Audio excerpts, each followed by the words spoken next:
Feliz sábado. Qué bendición ver a un grupo tan numeroso del pueblo de Dios reunido en este santo recinto, en el santo día del Señor, para estudiar el santo libro. Gloria a Dios. Esta mañana vamos a estudiar un tema solemne, de verdad presente. Pero antes de hacerlo, vamos a hacer lo que siempre acostumbramos antes de abrir el libro del Señor. Y es pedir que Dios bendiga el estudio de su palabra. Así que les invito a inclinar con reverencia sus rostros y vamos a elevar una oración a nuestro Padre Celestial. Nuestro Padre y nuestro Dios, cuán grande el privilegio que tenemos de acercarnos en estos momentos a tu trono, el trono de la gracia. Te damos gracias, Padre, porque en este mundo de rebelión y de tanta confusión, tenemos la certeza de tu santa palabra. Pedimos, Señor, que al abrir tu libro, el libro que tú inspiraste, que tu Santo Espíritu pueda venir para acompañarnos e instruirnos. Te lo pedimos en el nombre de Jesús. Amén.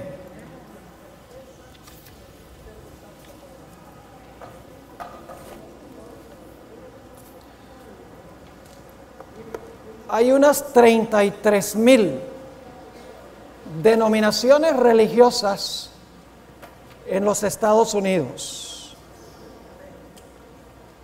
Dije 33,000. Esto nos lleva a hacernos una pregunta muy importante. ¿Qué distingue a la Iglesia Adventista del Séptimo Día de todas las demás iglesias? ¿Por qué nos llamó Dios a nosotros a la existencia? ¿Será que tenemos un mensaje y una misión especial que no tiene ninguna otra iglesia? Creo que la respuesta es afirmativa. Quiero comenzar leyendo una cita del Espíritu de Profecía que se encuentra en el libro Testimonios para la Iglesia, página 19. Aquí la sierva del Señor está hablando sobre la razón por la cual Dios levantó a esta iglesia. Y dice lo siguiente: en un sentido especial, los adventistas del séptimo día han sido colocados en el mundo como vigías. Ahora paremos un momento allí. ¿Qué es un vigía?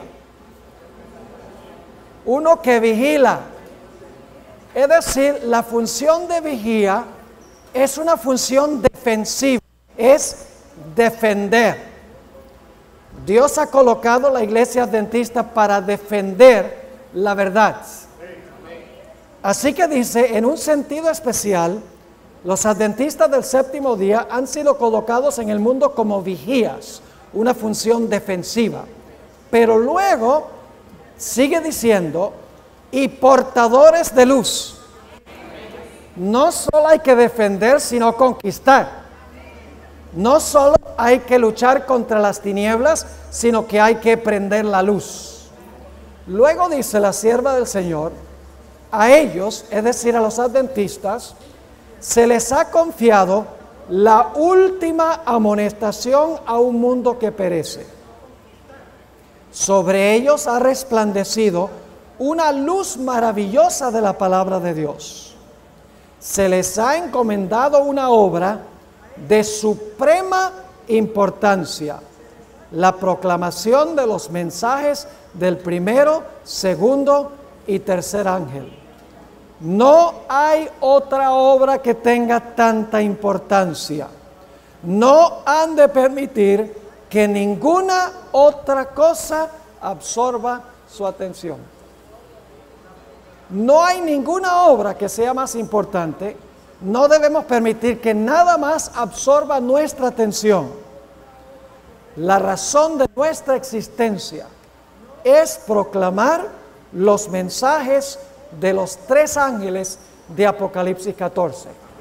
No hay ninguna iglesia en el mundo que profese que esa es su misión y su mensaje. No conozco otra iglesia del mundo que dice: la razón de nuestra existencia es proclamar los mensajes de los 3 ángeles. No hay más. Así que si nosotros no hacemos eso, no tenemos razón para existir, porque para eso nos llamó Dios. Ahora quiero enfocarme hoy especialmente en el mensaje del tercer ángel. Ahora ustedes conocen bien los mensajes de los primeros 2. El mensaje del primer ángel nos llama a temer a Dios, a darle gloria y adorar al Creador. El segundo mensaje dice que Babilonia cayó, y cayó porque rechazó el mensaje del primer ángel. Y luego llegamos al mensaje del tercer ángel, un mensaje poderoso. Dice en Apocalipsis 14 y el versículo 9, y el tercer ángel lo siguió diciendo a gran voz: si alguno adora a la bestia y a su imagen y recibe la marca en su frente o en su mano, él también beberá del vino de la ira de Dios, que ha sido vaciado puro en el cáliz de su ira, y será atormentado con fuego y azufre delante de los santos ángeles y delante del Cordero. Y el humo de su tormento sube por los siglos de los siglos. Y no tienen reposo de día ni de noche los que adoran a la bestia y a su imagen, ni nadie que recibe la marca de su nombre. Aquí está la paciencia de los santos, los que guardan los mandamientos de Dios y la fe de Jesús. Ahora ustedes notan que esta es una advertencia en contra de adorar a la bestia, a su imagen y recibir su ¿qué? Su marca. Ahora yo les pregunto, ¿cuán importante es saber quién es la bestia? Si no sabemos quién es la bestia, ¿vamos a saber qué es la imagen de la bestia? No. ¿Vamos a saber qué es la marca de la bestia si no sabemos quién es la bestia? Absolutamente. Ahora déjenme decirles esto. Hay algunos en la iglesia que dicen: hablemos nada más del amor de Jesús. No hablemos de estas cosas que asustan a la gente, porque dice que cualquiera que adora a la bestia o su imagen o recibe su marca, la ira de Dios va a caer sobre esa persona. Y dicen: no, ese mensaje es demasiado fuerte. Yo pregunto, ¿creen ustedes que el mensaje del tercer ángel es un mensaje de amor? Las advertencias de Dios son mensajes de amor. La razón por la cual Dios da este mensaje es porque Él no quiere que la gente adore a la bestia, ni su imagen, ni reciba la marca. Dios podría guardar silencio y decir: ay, yo no voy a hablar tan fuerte porque la gente se puede ofender. Y entonces la gente termina adorando a la bestia, su imagen, y recibiendo la marca, y se pierden. Este mensaje es un mensaje de amor. Y vuelvo a repetir, si no sabemos quién es la bestia, no vamos a saber qué es la imagen de la bestia, y tampoco vamos a saber qué es la marca de la bestia. Ahora, la iglesia adventista no solo ha sido llamada para ir al mundo con el mensaje de los 3 ángeles, sino que la iglesia adventista tiene un método especial de estudiar las profecías. Si no usamos ese método, no podemos cumplir nuestra misión ni proclamar nuestro mensaje. La misión y el mensaje dependen del método. un método particular de la Iglesia Adventista del Séptimo Día de interpretar las profecías. Así que hoy, en vez de enfocarme en la misión de la iglesia, que es ir a todo el mundo, en vez de enfocarme en el mensaje, que es llevar los 3 mensajes angélicos a todo el mundo, quiero enfocarme en el método de la Iglesia Adventista, porque el método nos da nuestra misión y nos da también nuestro mensaje. Es decir, la única forma de saber cuál es nuestra misión y mensaje es el método que usamos para interpretar las profecías. Vamos a tomar como nuestra profecía de base hoy la profecía muy conocida de Daniel, el capítulo 7.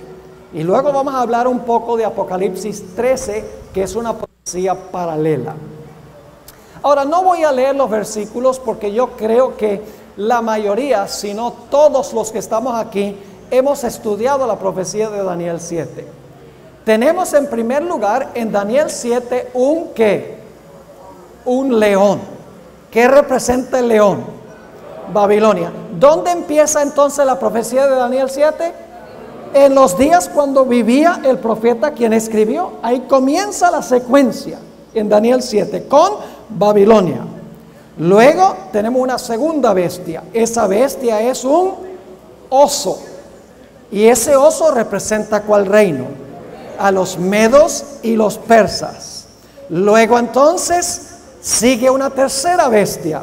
Esa tercera bestia es un leopardo. Y ese leopardo representa ¿cuál reino? Representa el reino de Grecia. Es decir, que nos hemos movido desde el tiempo de Daniel hacia adelante, Babilonia, Medo-Persia y Grecia, sin paréntesis, sin interrupción entre una bestia y otra bestia. Y luego llegamos a la cuarta bestia. La cuarta bestia representa ¿qué cosa? La cuarta bestia representa el Imperio Romano. Pero ahora quiero que noten algo muy importante. Y es que la cuarta bestia tiene 4 etapas consecutivas de dominio. La cuarta bestia tiene 4 etapas consecutivas de dominio. Y ustedes dicen, pastor, ¿cuáles son esas 4 etapas de dominio de la cuarta bestia? Vamos a Daniel 7, 23 y 24. Daniel 7, 23 y 24. Dice allí, y dijo así: la cuarta bestia será un cuarto reino en la tierra, el cual será diferente de todos los otros reinos, y a toda la tierra devorará, trillará y despedazará. La primera etapa de la cuarta bestia es la cuarta bestia gobernando sola, sin cuernos. Es decir, por un periodo de tiempo, la cuarta bestia gobierna y no tiene cuernos en la cabeza. Y ustedes dicen, ¿cómo sabemos eso? Sigamos leyendo el versículo 24. Y los 10 cuernos significan que de aquel reino se levantarán 10 reyes o reinos. Pregunto, ¿tiene que existir el reino para que se puedan levantar los 10? Claro que sí. Es decir, en primer lugar tenemos la cuarta bestia por un tiempo gobernando sola, el Imperio Romano. Luego dice que a esa bestia le salen 10 cuernos. Eso significa que el Imperio Romano se dividió en los reinos de Europa Occidental. Pero luego viene una tercera etapa. Sigue diciendo en el versículo 24, y los 10 cuernos significan que de aquel reino se levantarán 10 reyes o reinos. Y ahora escuchen, y tras ellos, ¿qué significa tras ellos? Después de ellos se levantará ¿qué? Otro, el cual será diferente de los primeros, y a 3 reyes derribará. ¿Ven la secuencia? La cuarta bestia gobernando sola por un periodo. Luego la cuarta bestia le salen 10 cuernos, el imperio se divide. Y luego cuando están los 10 cuernos completos, ahora entonces sale un cuerno pequeño para gobernar. Los 10 cuernos son romanos, porque salen de la cabeza de la cuarta bestia que es Roma. Y el cuerno pequeño también es romano porque sale de la cabeza de la cuarta bestia que es Roma. ¿Están conmigo o no están conmigo? Ahora, ¿qué hemos hecho hasta este punto? Nos hemos movido desde los días de Daniel. Ahí comienza la profecía. Este es lo que se llama el método histórico de estudiar las profecías. Es un método disciplinado, no hay que adivinar. Lo único que hay que hacer es seguir la secuencia. Hemos visto Babilonia, Medo-Persia, Grecia, el imperio romano dividido y luego el cuerno pequeño que es Roma papal. Nos hemos movido desde el tiempo de Daniel hasta Roma papal. Ahora, el cuerno pequeño es muy interesante, no tengo que dedicar mucho tiempo a esto, porque todos los que estamos aquí entendemos que el cuerno pequeño representa ¿qué cosa? Representa a Roma papal. Es otra Roma distinta, pero es Roma papal. Ahora, hemos visto en Daniel 7 que este cuerno pequeño persigue a los santos, ¿sí o no? No voy a leer los versículos, ustedes los conocen. Persigue a los santos. Habla blasfemias contra el Altísimo. Piensa que puede cambiar los tiempos y la ley. ¿Y gobierna por cuánto tiempo? Tiempos y la mitad de un tiempo. 1260 años. Nos hemos movido entonces desde los días de Daniel hasta 1798. En secuencia continuada, sin paréntesis y sin interrupciones. Ahora usted dice, pastor, usted dijo que hay una cuarta etapa. La cuarta etapa, escuchen bien, no está explícita en Daniel 7. Está sobreentendida en Daniel 7.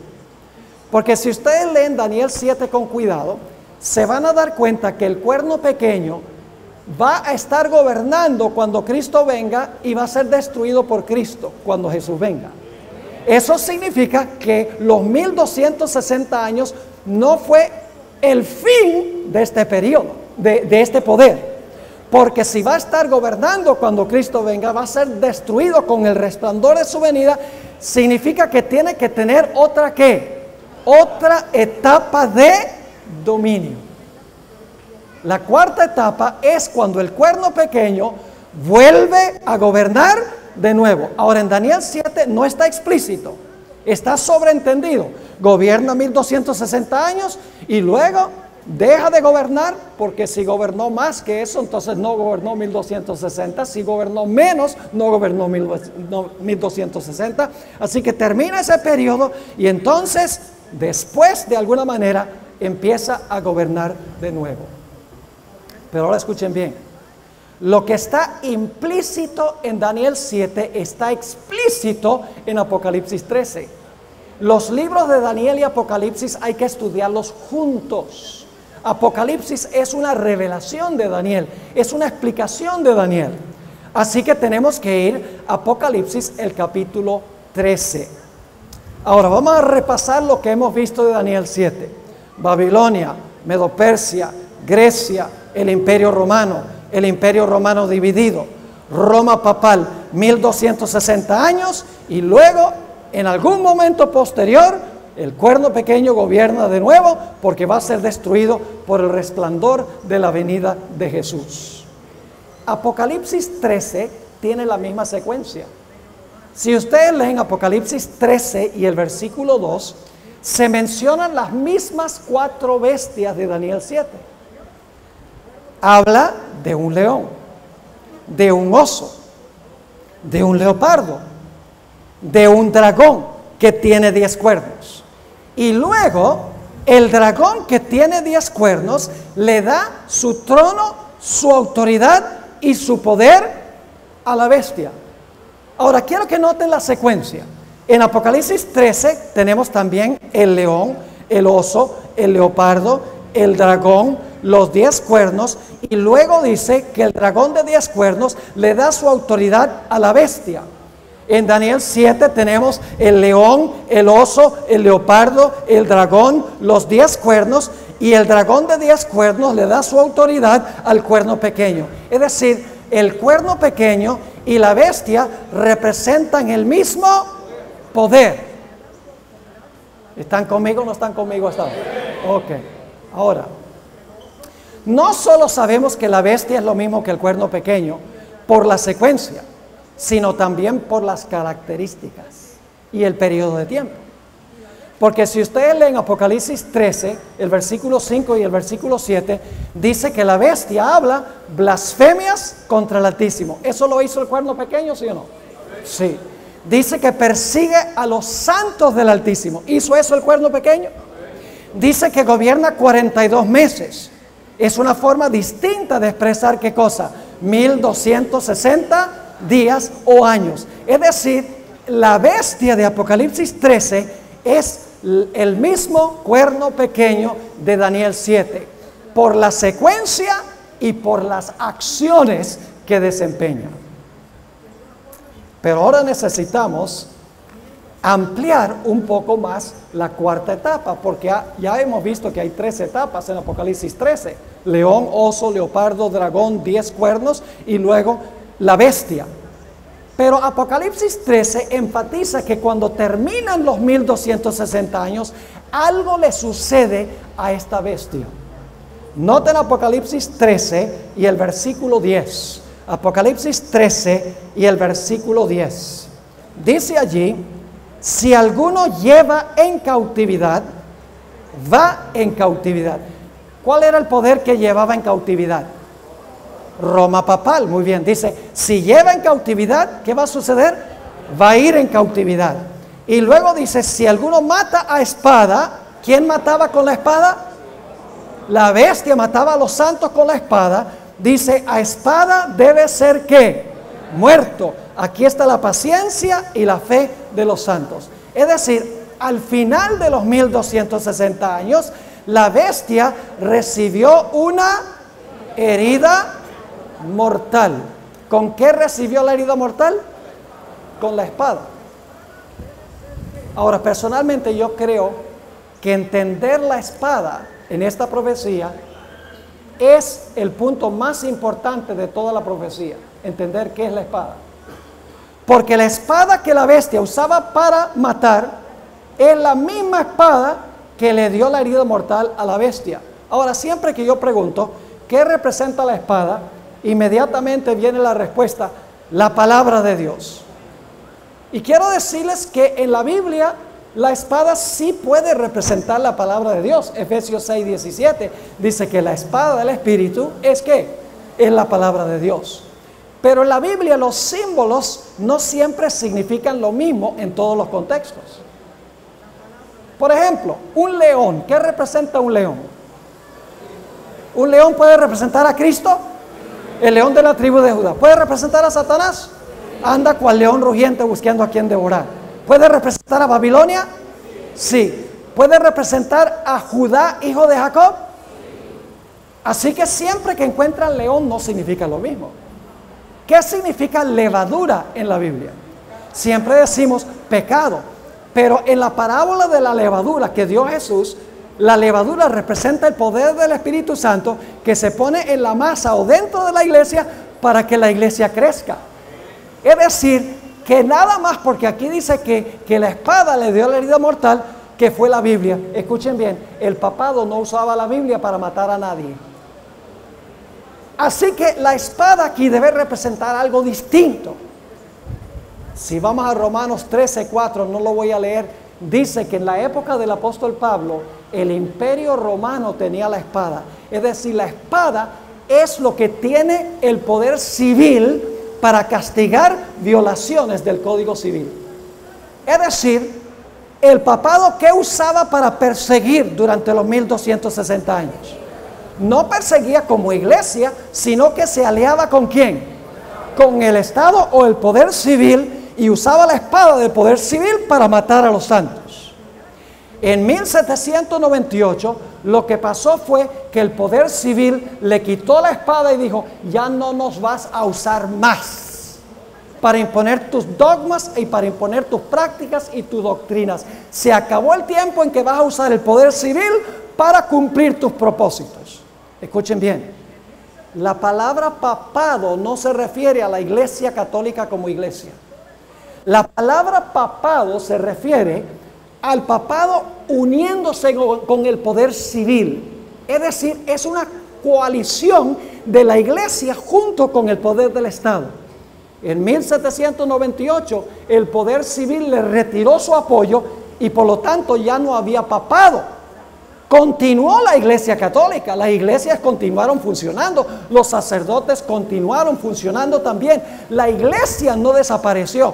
Lo que sucedió fue que el poder civil le quitó su apoyo, dijo, no vas a usar más la espada para perseguir a nadie. ¿Están entendiendo lo que estoy diciendo? Ahora la Biblia también nos dice que esta bestia o cuerno pequeño se le va a sanar la herida. ¿Va a tener otra etapa de dominio el cuerno pequeño, la bestia? Sí, esa es la cuarta etapa de la profecía de Daniel, el capítulo 7. Dice en Apocalipsis 13 y el versículo 3, Apocalipsis 13 y el versículo 3, vi una de sus cabezas como herida de muerte. ¿Con qué fue herida? Con la espada. Se le retiró la espada, el poder civil le dio la herida. Pero su herida mortal fue, ¿qué pasó con la herida mortal? Fue sanada y se maravilló toda la tierra en pos de la bestia. Ahora yo pregunto, ¿qué tiene que suceder para que la herida se sane? Si la herida significa que el poder civil le quitó la espada, el sanamiento de la herida significa que el poder civil tiene que devolverle la espada. Tiene que devolverle el apoyo del poder civil. ¿Me están entendiendo? Digan amén si entienden. No está prohibido decir amén. No aplaudan. Pero sí digan amén. Ahora escuchen. Nos hemos movido a través de Babilonia, Medo-Persia, Grecia, el Imperio Romano dividido, Roma papal. Y al final de los 1260 años, Roma papal recibe la herida mortal. Y luego dice, por un tiempo está herida, pero luego su herida se va a sanar. Ahora la pregunta clave es, ¿cómo se le va a sanar la herida? ¿Quién le va a ayudar a la herida a sanarse? En Apocalipsis 13, escuchen bien, el versículo 11, cuando cae la primera bestia, se levanta a gobernar otra. Recuerden que no hay paréntesis. No hay paréntesis ni interrupción entre el león, el oso, el leopardo, el dragón, los 10 cuernos, el cuerno pequeño. No hay ningún paréntesis. Es una historia continuada. Así que cuando la bestia recibe su herida mortal, en ese tiempo se está levantando otra bestia. Debemos buscar una bestia que se está levantando alrededor del año 1798. Y dice en Apocalipsis 13:11, después vi otra bestia que subía de la tierra. No se levantó donde la primera bestia, porque las primeras bestias se levantaron ¿dónde? Del mar. No puede ser en Europa ni en Asia, porque las primeras bestias se levantaron en Europa y Asia, donde había muchas gentes, donde estaba la civilización en aquella época. Debe ser que se levante en otro sitio. Dice, subía de la tierra y tenía 2 cuernos semejantes a los de un cordero, pero hablaba como un dragón. Ahora yo pregunto, ¿en qué se parece un cordero a un dragón? En nada. Esta es una bestia esquizofrénica. Es una bestia que tiene doble personalidad. Porque mientras profesa una cosa, tiene 2 cuernos como de cordero, llega a hablar finalmente como un ¿qué? Como un dragón. Ahora la pregunta clave es, ¿qué representa esta bestia que se levanta alrededor de 1798 con 2 cuernos como de cordero, pero que termina finalmente hablando como un dragón? Necesitamos entender qué representan los 2 cuernos para entender quién es esta bestia. El paralelo más cercano que tenemos a esta bestia que tiene dos cuernos está en Daniel 8. Estos dos cuernos representan dos reinos dentro de una misma nación, porque es una sola bestia, y esta bestia tiene dos cuernos, una nación compuesta de dos reinos. Y usted dice, pero pastor, ¿dónde hay esa idea de que uno puede tener una nación compuesta de dos reinos? Daniel 8 es el paralelo más cercano. Allí se habla de un carnero. ¿El carnero qué representa? Para aquellos que son versados en las profecías, el carnero representa el reino de Medo-Persia. Es una sola bestia, un carnero, pero el carnero tiene ¿qué? Tiene dos cuernos, que representa que en esta nación existen juntos ¿qué? Dos reinos en una misma nación. Así que esta bestia, esta nación, debe componerse de dos ¿qué? De dos reinos. Ahora, no cualquier clase de reino, porque son dos cuernos como de cordero. Así que tenemos que averiguar cuáles dos reinos reconoció a Jesús el cordero. Porque son dos cuernos como cordero. Los cuernos, es decir, los cuernos que reconoció Jesús. Ahora yo pregunto, ¿cuáles dos reinos reconoció Jesús? Una vez conversaba con los líderes judíos y ellos le presentaron el asunto del tributo, que si se debía pagar tributo a César. Y el Señor Jesucristo dijo, muéstrenme la moneda del tributo, la cara de quién está aquí y la inscripción, el nombre de quién está en la moneda. Dicen, de César. Jesús dice, dad pues a César lo que es de César y a Dios lo que es de Dios. ¿Cuántos reinos reconoció Jesús? Reconoció dos reinos en el Imperio Romano: el poder civil de Roma y también, ¿qué cosa? La iglesia de aquella época. Jesús reconoció dos reinos. Jesús dijo, mi reino no es de este mundo. ¿Cuántos reinos reconoció? Dos. El reino de él, que es la iglesia, y el del mundo, que es el poder ¿qué? Los gobiernos civiles del mundo. Es decir, esta nación que se iba a levantar cuando cayera la primera bestia, iba a ser una sola nación que iba a reconocer los dos reinos que reconoció Jesús: el poder civil y el poder religioso, no juntos, sino que separados uno del otro. Y por un tiempo esta bestia se iba a portar bien, iba a reconocer la separación de la iglesia del poder civil. Pero ahora escuchen bien lo que voy a decir. Yo sé que muchos piensan que la herida mortal se sanó en 1929. Ahora no me entiendan mal, yo creo que en 1929 fue una fecha importante. Podríamos inclusive decir que tal vez empezó a sanarse la herida en esa fecha, pero la herida no se sanó en 1929. Porque para que la herida se sane, ¿qué tiene que suceder? Según hemos visto, se le tiene que devolver al papado, ¿qué cosa? La espada, para poder ¿qué? Para poder perseguir. Ahora surge la pregunta, ¿cómo es que el papado va a recuperar el poder que perdió? Aquí es que viene algo supremamente interesante. Escuchen bien. Todas las bestias de Daniel conquistan al poder que gobernó inmediatamente antes. El oso acabó con el león. El leopardo acabó con el oso.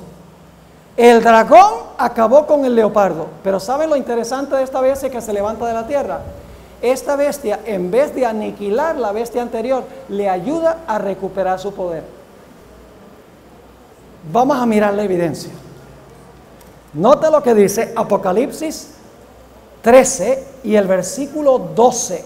Apocalipsis 13 y el versículo 12. Se alía con la primera bestia, le devuelve la espada a la primera bestia. Dice, y ejerce toda la autoridad de ¿quién? Esta segunda bestia ejerce toda la autoridad de ¿quién? De la primera bestia en su presencia. ¿A quién quiere honrar esta segunda bestia? A la primera bestia. Noten lo que dice también en el versículo 12. Hace que la tierra y los moradores de ella adoren a la primera bestia. ¿Ve que lo que está haciendo es con referencia a la primera bestia? Luego dice en el versículo 14, y engaña a los moradores de la tierra con las señales que se le ha permitido hacer, ¿cómo? En presencia de la bestia. Quiere complacer y quiere impresionar a la primera bestia. Noten el versículo 14 también. Manda a los moradores de la tierra que le hagan imagen a la primera bestia. Y luego dice también en el versículo 16, manda a todos a recibir la marca de la primera bestia. Yo pregunto, ¿esta bestia que se levanta de la tierra va a luchar contra la bestia anterior para aniquilarla? No, lo que va a hacer es ayudar a la primera bestia a recuperar su poder. ¿Está claro? Ahora fíjense el método. ¿Es sencillo el método? Facilito. Usted sabe exactamente dónde está en el curso del tiempo. Babilonia, Medo-Persia, Grecia, el Imperio Romano dividido, Roma papal, 1260 años, herida mortal, se levanta otra nación, dos principios en una misma nación, separación de iglesia y Estado, no permite que se use el poder civil para perseguir como el papado, pero luego esta bestia le ayuda a la primera bestia a recuperar el poder que perdió. ¿Qué nación es esa? Esa nación, no hay duda alguna de que representa a los Estados Unidos. Así que nos hemos movido desde Babilonia hasta Estados Unidos en esta profecía, en secuencia continuada, sin interrupción. Ahora escuchen bien.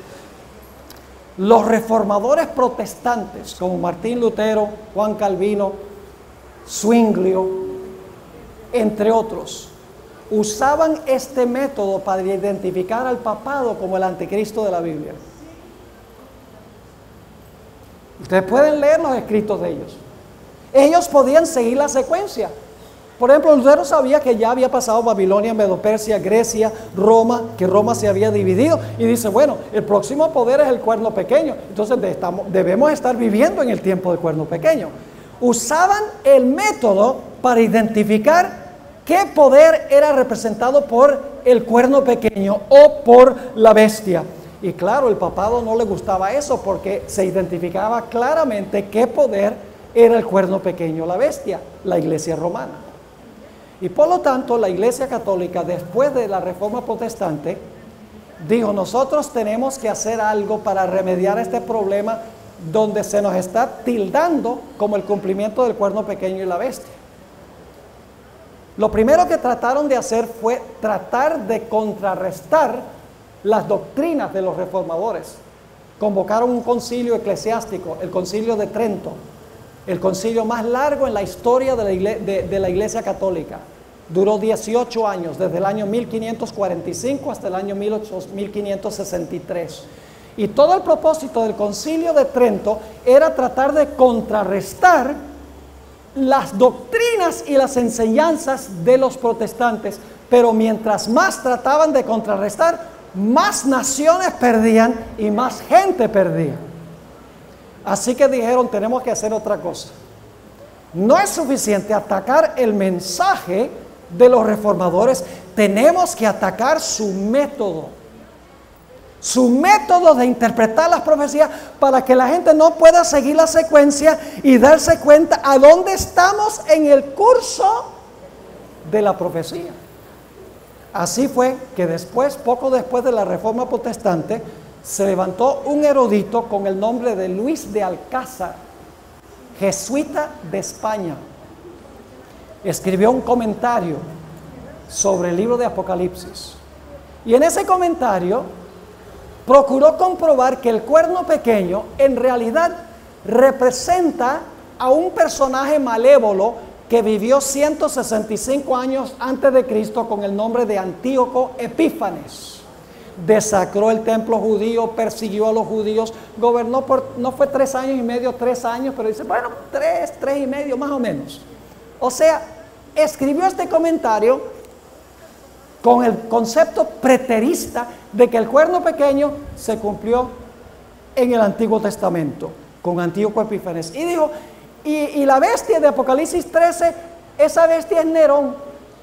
Ahora ustedes pueden entender las implicaciones de este método preterista. Si el cuerno pequeño fue Antíoco Epífanes, 165 a.C., y si la bestia fue Nerón, entonces nada tiene que ver esta profecía ¿con qué? Con el papado. Es decir, proyectando el cumplimiento del cuerno pequeño y la bestia al pasado, podían esconder cuál poder cumplía esta profecía en el presente. Se levantó otro erudito, jesuita también, español, con el nombre de Francisco Rivera. Y él estableció otra metodología de interpretar las profecías. Él dijo, no, yo discrepo con mi colega Luis de Alcázar. En realidad el cuerno pequeño es un personaje malévolo que se va a levantar al puro final de la historia. Va a reconstruir el templo de Jerusalén. Va a ser una estatua bien grandota de él para que todo el mundo adore esa estatua de él, esa imagen de él. Y va a imponer un tatuaje en la frente. Y eso va a ser contra los judíos y va a gobernar 3 años y medio literales. ¿Han oído ese concepto de interpretación profética? Es el concepto que tienen los bautistas, los pentecostales, los carismáticos, lo oyen todos los domingos en la televisión. Eso viene directamente del papado.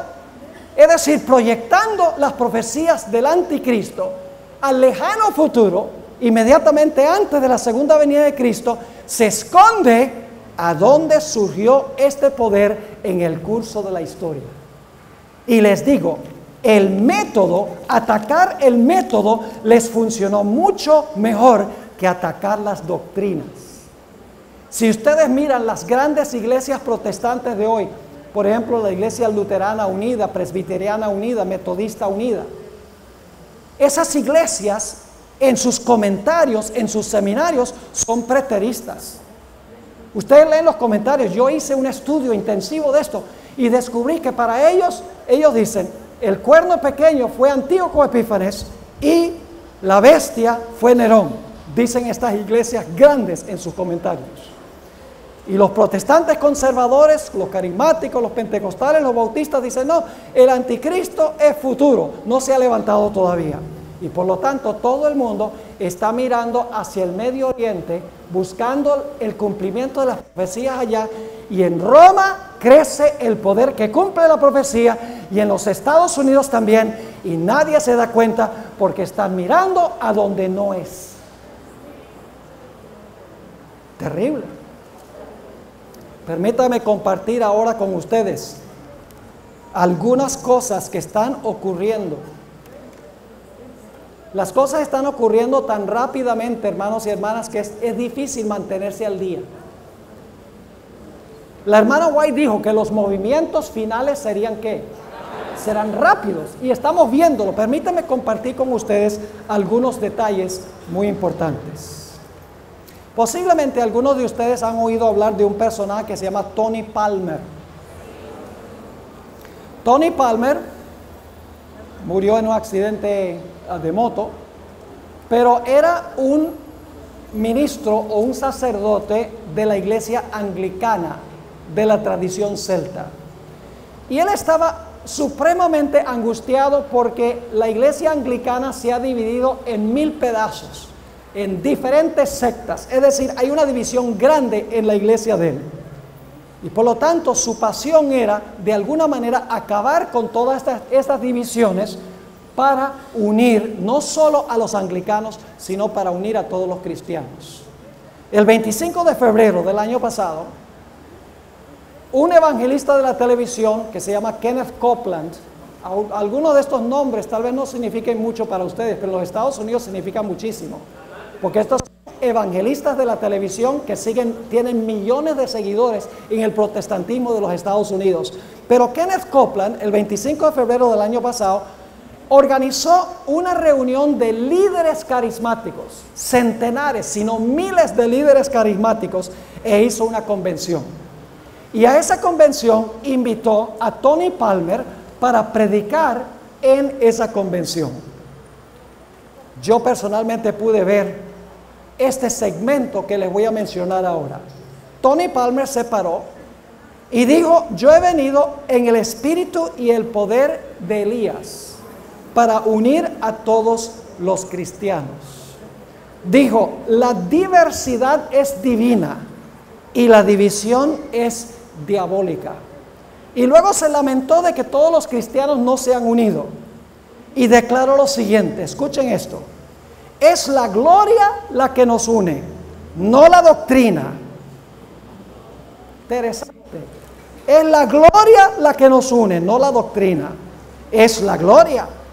Si usted acepta que la gloria de Dios vive en mí y que la presencia de Dios está en usted, eso es todo lo que necesitamos, pues Dios nos aclarará todas las doctrinas cuando lleguemos al cielo. O sea, unidad no a base de doctrina, sino a base de una experiencia común. Siguió diciendo: la unidad cristiana es la base de nuestra credibilidad, pues Jesús dijo que el mundo no creerá hasta que seamos uno. Y luego se lamentó de que ninguna iglesia evangélica había seguido en los pasos de la unidad unos con otros. Se refirió luego a un documento que firmaron los católicos y luteranos, una decisión conjunta sobre la justificación por la fe que se firmó en el año 1999. ¿Creen ustedes que los luteranos y los católicos firmaron este documento y dijeron: estamos de acuerdo en la doctrina de la justificación por la fe? Esa fue la doctrina, o una de las grandes doctrinas que dividió a la iglesia luterana, a Lutero de Roma. Y ahora firmaron este documento diciendo: estamos en armonía en cuanto a la justificación por la fe. Y esto llevó a Tony Palmer a decir, a todos los que estaban presentes allí, estaban aplaudiendo, diciendo aleluya, levantando las manos, dijo: hermanos y hermanas, la protesta de Lutero se acabó la suya. Y luego, eso fue lo que le preguntó a ellos, y luego dijo lo siguiente: hace 15 años la protesta se acabó. Si ya no, porque está hablando del documento que se firmó en 1999 entre luteranos y católicos. Dice: hace 15 años la protesta se acabó. Si ya no hay protesta, entonces ¿cómo puede haber una iglesia protestante? Tal vez ahora todos somos católicos de nuevo. Eso lo digo textualmente. Pero la historia no termina allí. Luego Tony Palmer, hombre de gran influencia en el movimiento ecuménico, había ido al Vaticano antes de ir a la convención. Y siendo amigo íntimo del Papa Francisco I, cuando Francisco estaba sirviendo en Buenos Aires, en Argentina, le había pedido al Papa que grabara en el iPhone un mensaje para llevar a esta convención. Es decir, había ido Tony Palmer al Vaticano antes de la convención. Y el Papa dijo: sí, está bien, no hay ningún problema. Con mucho gusto yo le mando un mensaje a los que están en la convención. Y así fue que Tony Palmer trajo esa entrevista con el Papa y en la convención lo presentaron en pantalla grande.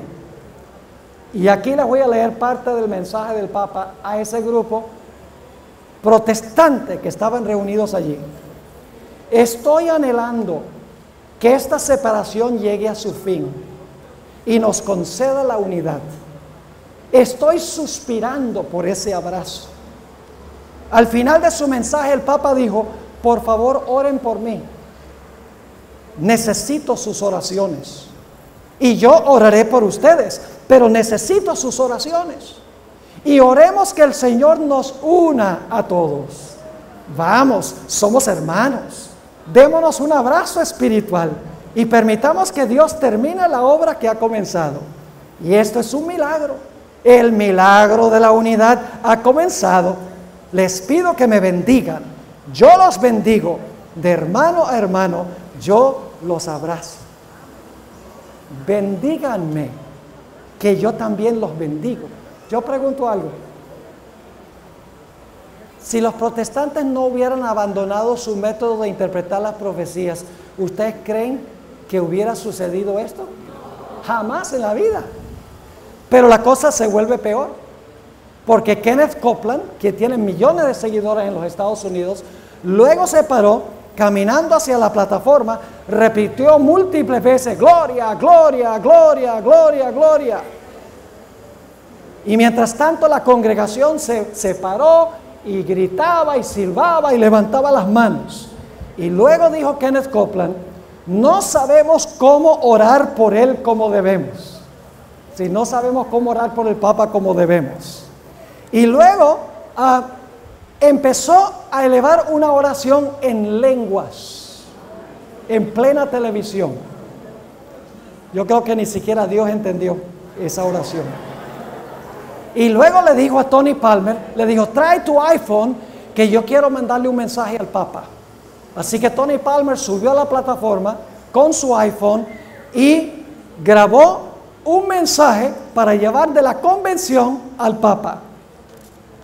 Esta es parte de lo que dijo Kenneth Copeland al Papa. Estos líderes representan literalmente a decenas de miles que le aman, que creen que Dios está con usted. Y en contestación a su petición, acabamos de orar con usted y por usted, y lo hicimos en el Espíritu. Le bendecimos y recibimos su bendición. Es muy, muy importante para nosotros. Y ahora escuchen, un versículo que la Biblia le aplica a Dios. Ahora Copeland se lo está aplicando al Papa. Y le bendecimos con todos nuestros corazones, le bendecimos con todas nuestras almas y le bendecimos con todas nuestras fuerzas. Y le damos gracias a Dios por usted, Señor. Le damos gracias a Dios. Y así es que todos unánimes le decimos: reciba nuestra bendición. Centenares de líderes protestantes de iglesias de todo el mundo mandando un mensaje al Papa diciendo: nosotros pronunciamos sobre usted nuestra bendición. ¿Ustedes creen, mis hermanos y hermanas, que si estos protestantes siguieran el método bíblico, harían una cosa tal? Jamás en la vida. Pero como abandonaron el método, el resultado es que no ven los poderes peligrosos en estos últimos días. Pero la historia no termina allí. Después de esta convención, los grandes líderes protestantes se pusieron en cola para ir al Vaticano para visitar al Papa. Uno de los primeros fue James Robinson, un evangelista de la televisión que tiene millones de seguidores, protestante. Esto fue lo que le dijo a Francisco cuando fue a visitarlo: Papa Francisco, permítame decirle que yo veo a Jesús en usted. Y en Cristo somos hermanos, somos familia. Gracias por hablar el idioma del amor, a fin de que todos podamos llegar a conocerle y amarle a Él y los unos a los otros.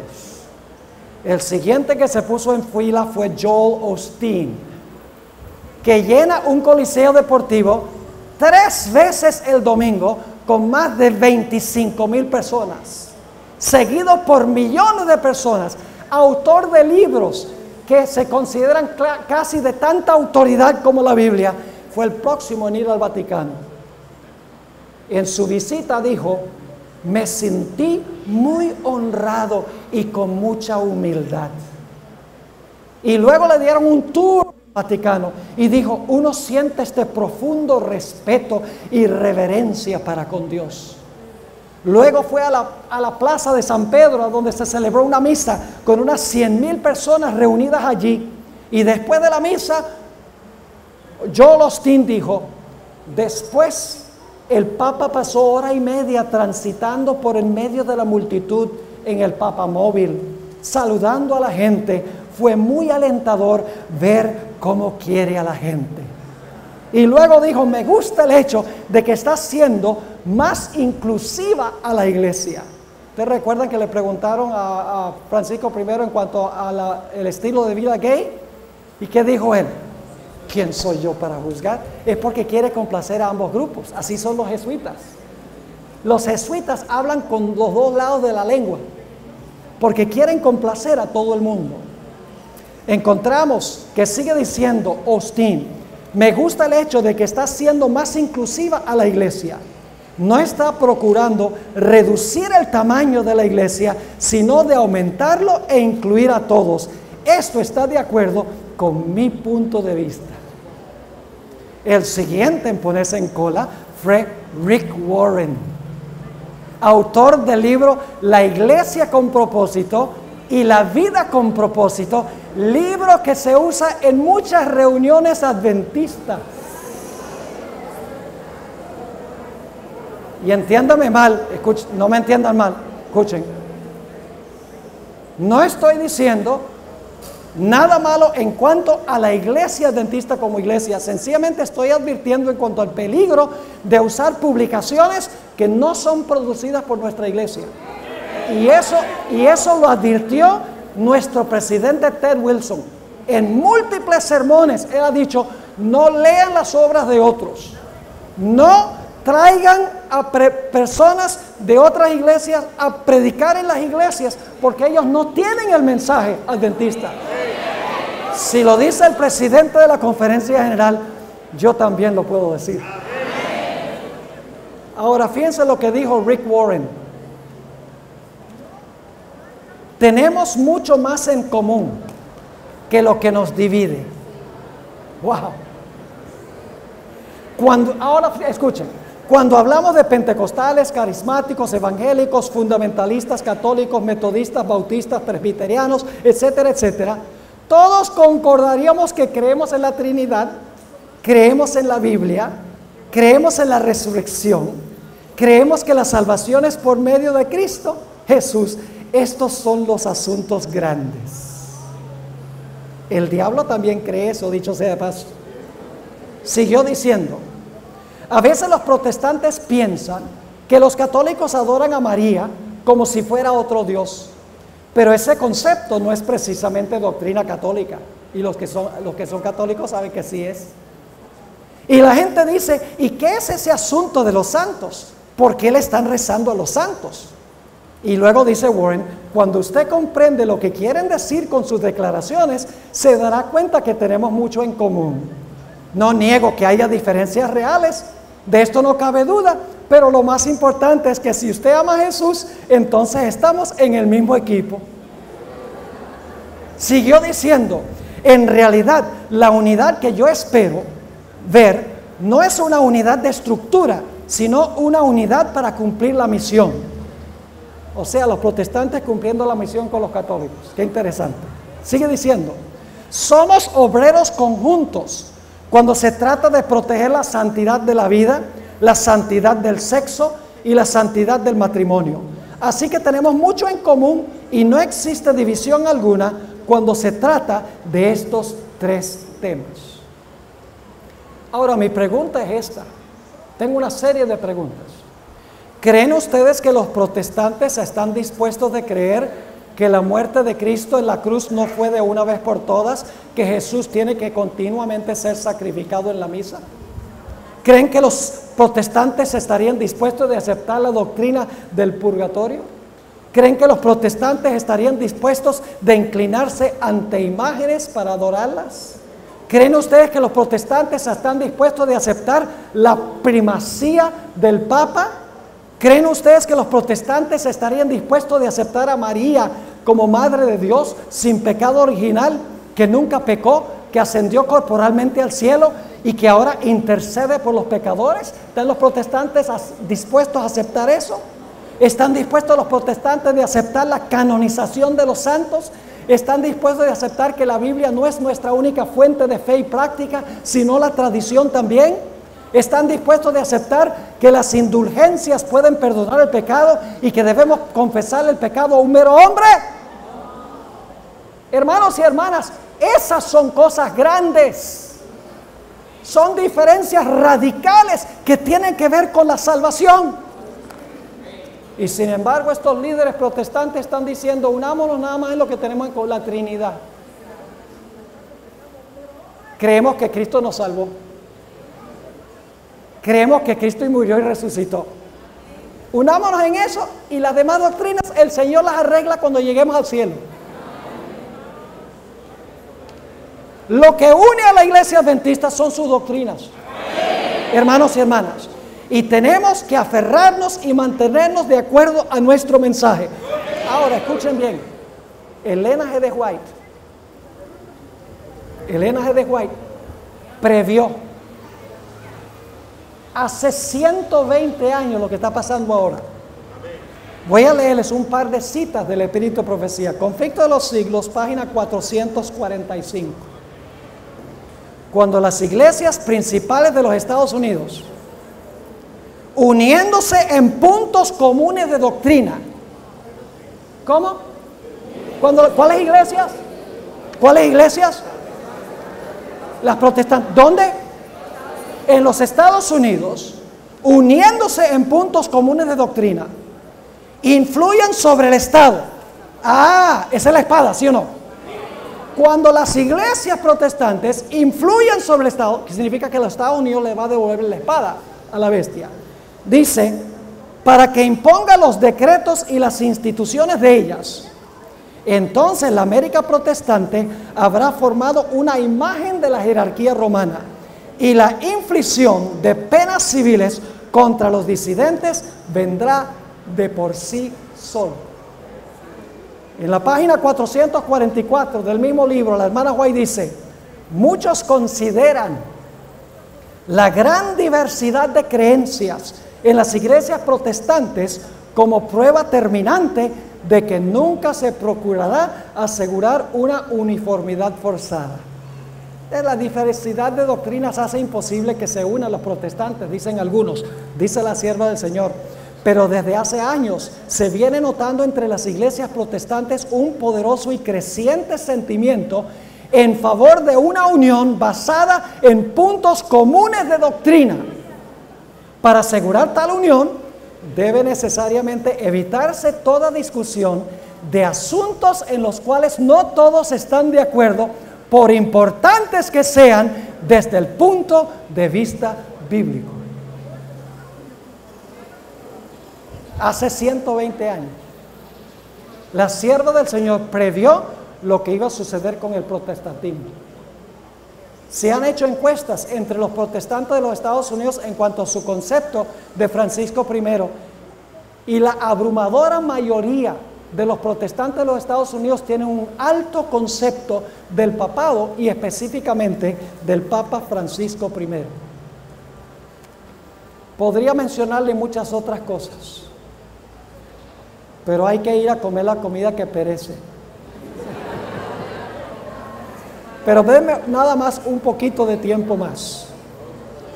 El Papa ha estado presionando a la Unión Europea para que el Parlamento imponga una ley dominical a nivel de toda Europa. Hace muchos años ha estado presionando por esto. ¿Ustedes creen que la renuncia de Benedicto XVI fue un accidente? En absoluto. ¿Saben ustedes que al Papa se le ha dado una invitación el 24 de septiembre de este año para dirigirse al Congreso reunido en pleno de los Estados Unidos de América?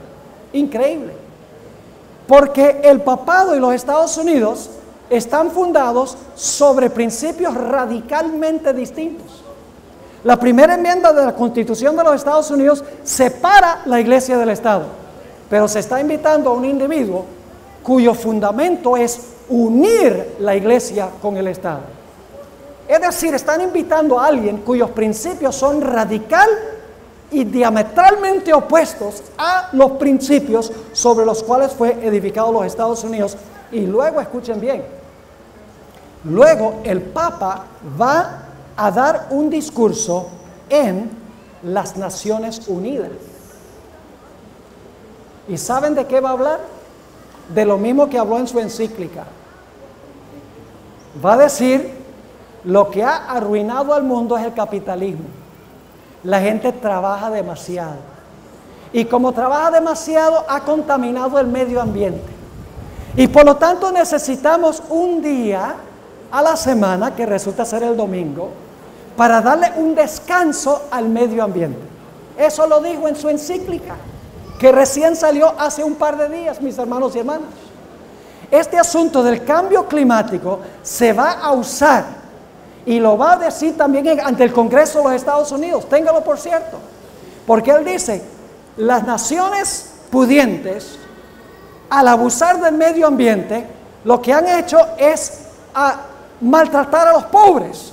Así que lo que hay que hacer es redistribuir la riqueza de las naciones que tienen a las naciones que no tienen. Mis hermanos y hermanas, eso se llama socialismo. Ahora, permítame contarles, tengo varias cosas aquí, pero permítame contarles una historia para terminar. Hace año y medio me dieron una invitación para predicar en una iglesia que se encuentra en New Jersey. ¿Saben dónde queda New Jersey? Deberían saber porque hay muchos dominicanos ahí.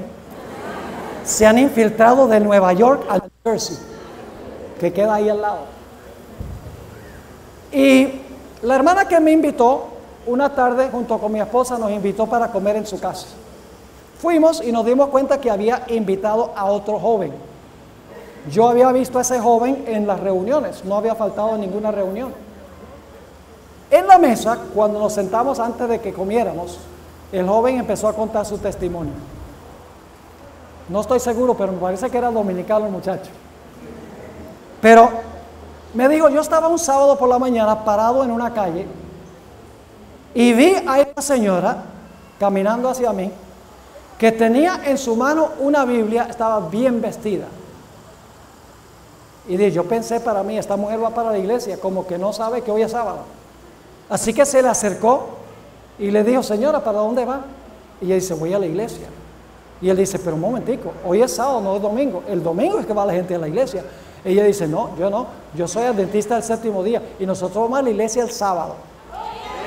Y el joven con la boca abierta y con los ojos grandes le digo, ¿hay una iglesia que guarda el sábado?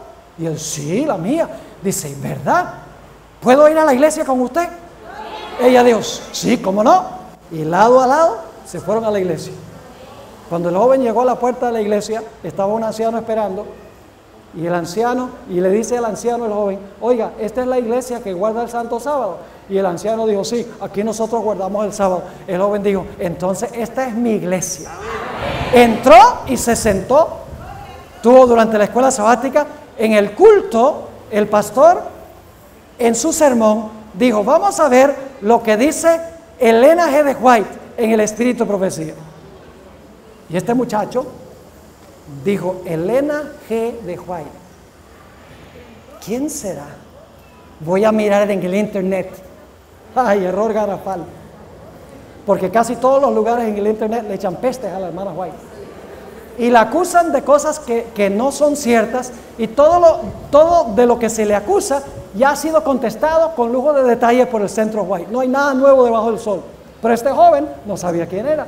Y dice, me fui para mi casa, puse en Google Elena G. de White y salieron todos estos lugares donde donde hablaba de Elena White. Y dice, me puse a buscar, que era plagista, que lo que quería era dinero y que profetizó falsedades. Y dice, me puse a mirar y todo era negativo. Y entonces dice, pensé para mí mismo, dice, oye, ¿será esta la iglesia a la cual yo quiero pertenecer con una mujer de profeta que sea así? Y luego dijo, pero luego me puse a pensar, de verdad que en la Biblia no hay ni un solo profeta que la gente haya querido.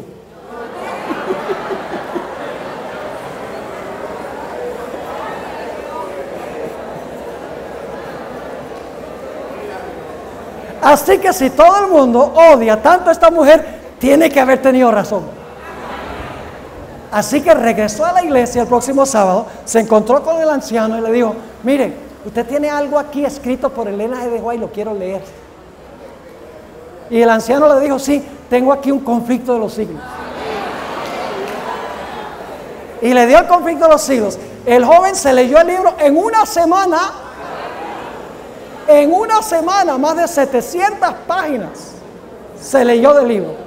Siguiente sábado, temprano, emocionado, se fue a la iglesia y le dijo al anciano: mire, me leí este libro de tapa a tapa y no cabe duda alguna de que la persona que escribió este libro fue inspirada por el Espíritu Santo. No cabe duda, por lo que está pasando en el mundo se comprueba. Mis hermanos y hermanas, ha llegado el tiempo en que no guardemos más silencio. Ha llegado el momento cuando debemos hablar estas cosas con amor, sí, pero debemos hablarlas claramente. Algunos dicen: no es tiempo todavía de hablar de la iglesia romana y del protestantismo apóstata. Entonces, hermanos, ¿cuándo? ¿Cuándo? El mundo necesita saber. Si no lo saben, Dios nos tendrá nosotros por responsables por la sangre de ellos, porque van a terminar adorando a la bestia si no saben quién es. Van a terminar adorando la imagen de la bestia si no saben qué es. Y van a terminar recibiendo la marca de la bestia si no saben lo que es. Es asunto de salvación. Nuestro método está vinculado con nuestro mensaje. Si desvinculamos el método del mensaje, estamos en problemas. Ya no podemos sencillamente pararnos y hablar del amor. Sí, todo tiene que tener amor, pero los mensajes, las advertencias de Dios también son mensajes de amor. Y yo quiero preguntarles ahora, hermanos y hermanas, ustedes han escuchado, han visto la secuencia. Vamos a repasar la secuencia, ¿les parece? Babilonia, a ver, repitan: Babilonia, Medo-Persia, Grecia, Roma, Roma dividida, cuerno pequeño, herida mortal, se levanta a los Estados Unidos, se le sana la herida a la bestia ayudada por los Estados Unidos, y luego viene la persecución final y la segunda venida de Cristo Jesús. Escuchen, escuchen. Nuestra bendita esperanza para un mundo mejor se encuentra en la segunda venida. ¿Saben algo interesante? Yo he leído prácticamente todo lo que el Papa ha escrito recientemente que se ha publicado. No he encontrado ni una sola vez que el Papa hable de la segunda venida de Cristo. Porque la esperanza de él y las Naciones Unidas y de muchos en los Estados Unidos, mis hermanos y hermanas, es establecer el reino de Cristo aquí. Resolver los problemas ecológicos aquí. Resolver el problema de la pobreza aquí. Mis hermanos y hermanas, el mundo se va en picada. El mundo se está muriendo. Y la única esperanza se encuentra en la segunda venida gloriosa de Cristo Jesús para establecer un reino que nunca se corromperá. Yo quiero preguntar en esta mañana o en esta tarde: ¿cuántos de los que están presentes quieren decirle al Señor Jesús: Señor Jesús, yo acepto el desafío de repartir el conflicto de los siglos, de proclamar este mensaje del Señor a diestra y a siniestra, a mis vecinos, compañeros de trabajo, a mis familiares, porque queremos, Señor, que se salven en el reino? Gloria a Dios.